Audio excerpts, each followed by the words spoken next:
안녕하세요. 오늘은 SQLD 합격 후기를 들고 왔습니다. 지난 ADSP를 응시하고 정확히 2주 뒤에 있는 SQLD 시험을 바로 응시를 했고요. 그리고 후기를 가지고 왔습니다. 혹시 ADSP에 대해 궁금하신 분들은 위에 영상 링크 걸어두도록 하겠습니다. 그리고 이 영상 또한 제가 SQLD를 어떻게 공부했는지 그리고 그냥 경험을 전달드리고자 찍는 거니 참고용으로 봐주시면 감사하겠습니다. 우선 SQLD 같은 경우에는 두 과목으로 이루어져 있고요. 1과목은 10문제, 그리고 2과목은 40문제로 구성이 되어 있습니다. 그리고 ADSP랑 동일하게 60점만 넘으면 합격인 시험입니다. 저는 비전공자로 공부를 했고요. 그리고 이전에 SQL을 간단하게 사용하는 수업을 들었었는데 직접 코딩을 하거나 그런 건 아니었기 때문에 처음부터 공부를 했습니다. SQLD 같은 경우에는 총 9일 정도를 잡고 공부를 했고요. 교재는 두 가지 사용을 했는데 노랭이 개정판을 사용을 했고 그리고 홍쌤 데이터랩 강의를 구매하고 그 개념서랑 기출 모의고사를 풀었습니다. 그래서 공부한 순서를 말씀을 드리자면 일단 데이터랩 개념 강의를 쭉 들었어요. 조금 분량이 되기는 하는데 강의 위주로 들으면서 어떤 개념을 공부해야 되는구나 라는 감을 먼저 잡았습니다. 그러고 나서 이제 노랭이를 1회독 했었는데요. 이게 바로 개정판 노랭이고 이 1회독을 하면서 1, 2과목을 쭉 풀었어요. 근데 이때는 처음 푸는 거라서 아무래도 많이 모르는 문제들도 있고 안 풀리는 문제들도 많습니다. 그리고 아무래도 이 노랭이 같은 경우에는 그 해설 개념이 많은 편은 아니어가지고 틀린 문제를 혹은 모르는 문제를 정확하게 다 알고 넘어가기에는 조금 부족하다는 생각이 들었어요. 이거를 1회독을 일단 아는 문제 위주로 풀고 그 다음에 홍쌤 기출을 돌렸는데요. 그 데이터랩 기출 같은 경우에는 총 6회차가 들어있었는데 그걸 1회서부터 6회차까지 쭉 풀었습니다.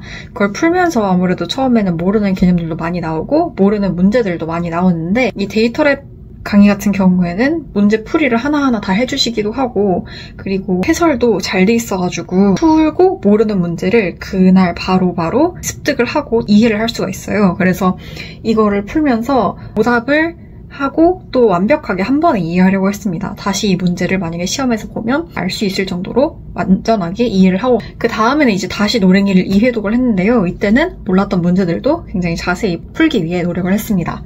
이때 노랭이 같은 경우에는 1회독보다는 훨씬 더 빠르게 풀리고요. 아무래도 6회차라는 모의고사 그리고 풀었기 때문에 아는 내용이 많이 나와서 더 빠르게 풀 수 있습니다.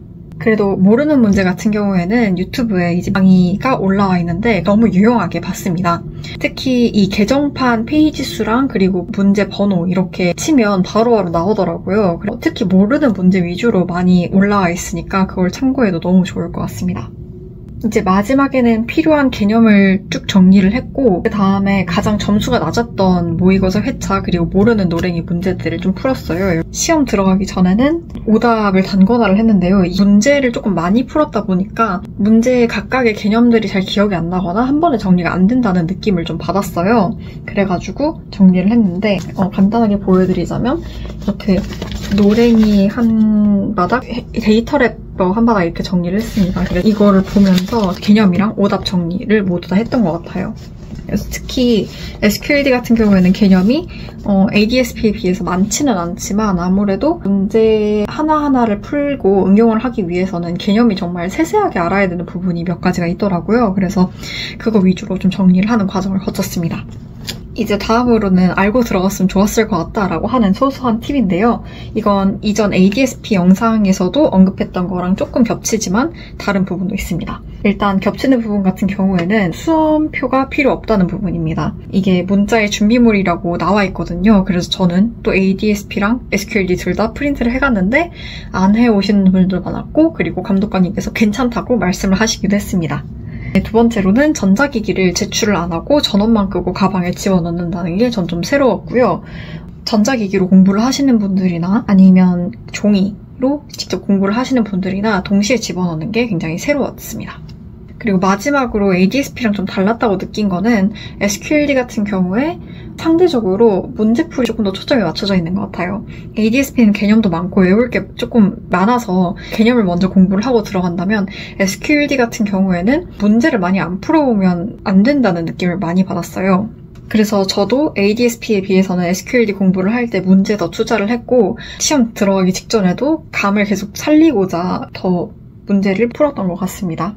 특히 SQLD 같은 경우에는 직접 SQL이라는 거를 이해를 하고 이거를 응용을 하고 어떤 부분에서 오류가 나는지 특정 코드를 보고 이게 왜 틀렸는지까지 알아야 하기 때문에 이러한 부분에서 개념도 중요하지만 개념만을 보고서는 여기다 적용을 하기엔 쉽지 않은 것 같아요. 그래서 문제를 직접 먼저 풀어보고 그 다음에 개념을 정리하는 방식으로 공부를 하는 것도 좀 필요한 시험인 것 같습니다.